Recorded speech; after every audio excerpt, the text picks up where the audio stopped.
வணக்கம் மக்களே, சற்று முன்னோடியான செய்தி ஒன்று வெளியாக உள்ளதாம். விஜய்க்கு வலை வீசும் அதிமுக பாஜக, அடிபடிவாரா தளபதி, அரசியலில் சதுரங்கம் ஆரம்பம். வாங்க வீடியோவை முழுமாக்கலாம். அதாவது கரூரில் விஜய் பரப்புரையில் 41 பேர் உயிரிழந்த சம்பவம் ஒட்டுமொத்த தமிழ்நாட்டையுமே உலுக்கியது. இந்த சம்பவம் தமிழக அரசியலில் ஒரு புதுமுகமாக களமிறங்குவதுதான் தமிழக வெற்றி கழகத்தின் நடிகர் விஜய் ஆவார்.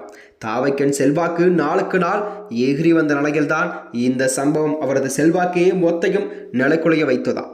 அதாவது அரசியல் கட்சியால் கடந்த பொதுமக்கள் மத்தியிலும் விஜய்க்கு மீது ஒரு நல்ல விமர்சனங்கள் எல்லாம் குவிந்த நிலையில் கரூரில் தன்னை பார்க்க வந்த உயிர் நீத்த பச்சிளங்குழந்தைகளும் இளைஞர்கள், பெண்கள் ஆகியோரின் குடும்பங்களுக்கு விஜய் நேரில் சென்று ஆறுதல் தெரிவிக்காதது விஜய்க்கு ஒரு மிகப்பெரிய சறுக்கலையும் ஏற்படுத்தியுள்ளது. அதாவது இந்த சூழலில்தான் கரூருக்கு விரைந்து வந்த அரசியல் தலைவர்கள், அதிமுக பாஜக தலைவர்கள் எல்லாம் விஜய் மீது விமர்சனத்தை முன்வைக்காமல் விஜய்க்கு ஆறுதல் கூறும் வகையில் தான் கருத்துக்களை தெரிவித்துள்ளார்கள். அதாவது பலமிகுந்த திமுக கூட்டணியை வீழ்த்தவே, ஆட்சியை பிடிக்கவே அதிமுக கூட்டணி முயற்சித்து வருவதாகவும், பல கடும் சவால்களும் மத்தியில் இந்த தேர்தலை கண்டிப்பாக எதிர்கொள்ளும் எடப்பாடி பழனிசாமியுடன் இந்த தேர்தலில் பாஜக, தமாக ஆகிய கட்சிகள் மட்டுமே கூட்டணி வைத்துள்ளதா.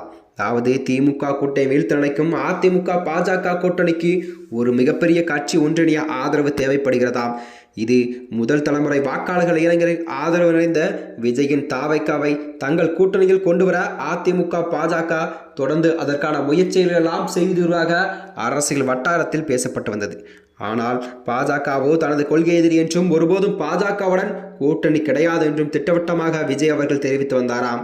பாஜக கூட்டணியிலிருந்து அதிமுக விலகினால் கண்டிப்பாக தாவைக்கா எடப்பாடியுடன் கைகோர்ப்பார் என்ற தகவல் எல்லாம் வெளியான நிலையில்தான் கட்சியின் உள்ளே நடக்கும் மோதல்கள் மற்றும் எடப்பாடி பழனிசாமி பாஜகவுடன் கூட்டணியை தொடர்ந்து வைக்கும் சூழலே இது உள்ளதாம். மட்டுமன்றி இதனைத் தொடர்ந்தான் இந்த நிலையில் தற்போது நடந்துள்ள இந்த மோசமான துயரச் சம்பவம் விஜய்க்கு எதிராகவே திரும்பிய நிலையில் அதிமுக பாஜக கூட்டணிக்கு அவரை கண்டிப்பாக கொண்டு வர காய்கள் எல்லாம் நகர்த்தப்பட்டு வருவதாக கூறப்படுகிறதாம். ஆறுதல் தரும் வகையில் அதிமுக பாஜக தரப்பிலும் வார்த்தைகளை பயன்படுத்தி வருகிறார்கள்.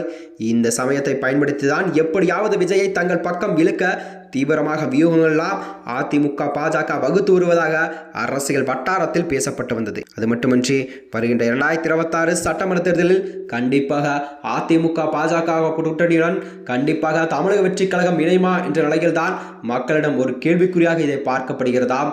மேலும் இது போன்ற வீடியோக்களை தெரிந்து கொள்ள நமது சேனலை மறக்காமல் சப்ஸ்கிரைப் செய்து கொள்ளும். நன்றி, வணக்கம்.